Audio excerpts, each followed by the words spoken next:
Welcome to The Explainer. So let's talk about something that I'm willing to bet a lot of you are feeling.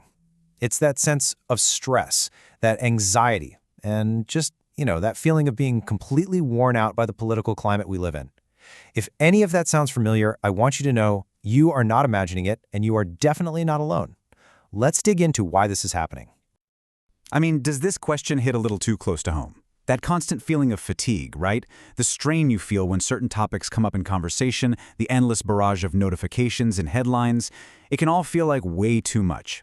And the data shows this isn't just you or me, it's practically a national mood at this point.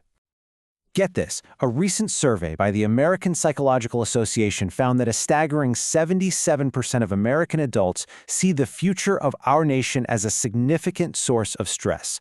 Let that sink in. That is more than 3 out of every 4 people.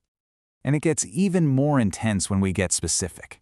Nearly 70% of people report that same level of significant stress when they think just about the 2024 U.S. presidential election. That's a huge number. To kind of wrap it all up, other research shows that up to 40% of Americans now point to politics, just in general, as a major source of stress in their day-to-day lives. So, what on earth is going on here? All right, let's start by zooming out and looking at the bigger picture. Because this isn't just about feeling nervous during an election year. No, we're actually talking about a documented public health issue that's been getting worse and worse for years. Now, take a look at the trend here. Back in 2016, 52% of adults said the election was stressing them out. That number leaped up to 68% in 2020, and now in 2024, it's holding steady near that record high at 69%. What this shows us is a buildup effect. It's like a national political burnout that's deepening, not getting better. And this stress isn't just some abstract feeling, right? It has very real, very tangible impacts. This political turmoil is seeping into every corner of our lives. It's messing with our sleep, it's affecting our physical health, and it's even straining our most important relationships. A third of adults say it's caused tension in their families, and get this, over 40% say the environment is so stressful they've actually considered moving to another country. Wow.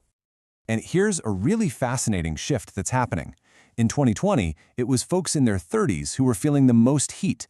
But the new data for 2024, it shows that it's now young adults, people aged 18 to 29, who are reporting the absolute highest levels of anxiety. So the problem isn't just growing, it's shifting and hitting younger generations harder than ever. Okay, so that all brings us to the core question. Why? Why does a disagreement about policy feel like a direct personal threat? To really get that, we have to look at the psychology simmering just beneath the surface of our political divides.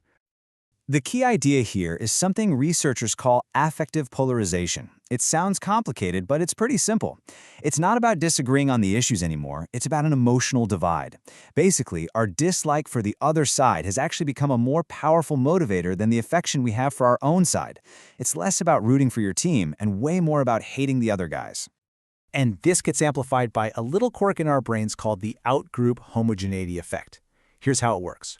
We tend to see our own group as this collection of unique, complex individuals who are, fundamentally right, but when we look at the opposition, we see them as one single uniform block. They're all the same, they're all stereotypes, and they're all wrong. You can see how that makes a real conversation pretty much impossible. And here is where it all becomes so deeply personal. A concept called the expressive model explains that more and more our political choices are about our social identity. It's about who we are, not just what policies we prefer.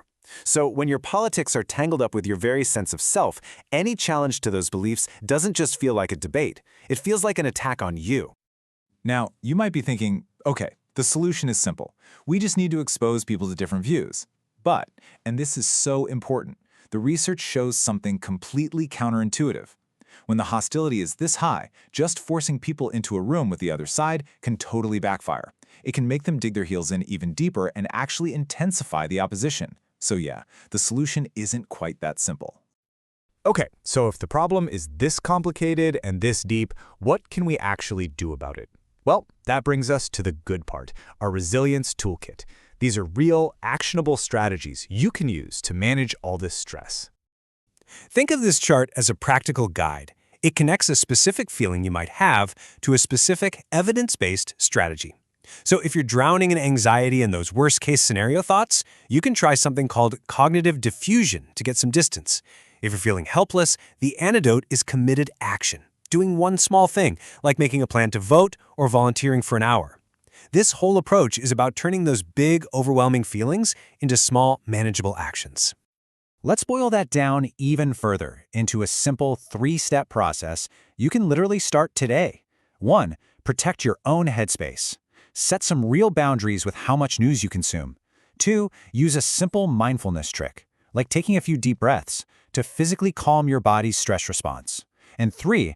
Turn that nervous energy into forward motion. Take one small, meaningful action.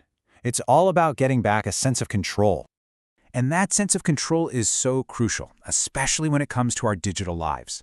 So, for our final section, let's look at how we can actually change our relationship with media and start moving from that passive anxiety toward a more active sense of hope. We've all been there, right? Doom scrolling, that black hole of passively scrolling through an endless feed of bad news that just makes you feel worse and worse. Well, the alternative is something we can call purpose scrolling. This is where you actively and intentionally use your screen time to find stories of hope, to look for ways to help, to connect with people doing good work. It's a tiny shift in how you scroll, but it can have a huge impact on your mindset. And finally, what about when we have to actually talk to each other? The research points to a few simple but really powerful tools. Instead of pointing fingers, use I statements. Talk about how things make you feel. Instead of trying to win the argument, ask open-ended questions because you genuinely want to understand where they're coming from. And maybe most important of all, actively search for the shared values that might be buried underneath all the disagreement. Look, the stress we're all feeling is absolutely real, and the consequences are serious, but it doesn't have to leave us feeling defeated. So I want to leave you with this final thought, this final question. What if all this collective anxiety isn't just a burden we have to carry? What if instead it's a signal, a call to action, a call for us to engage more thoughtfully, to connect with each other more deeply, and to channel all this concern into real, meaningful change?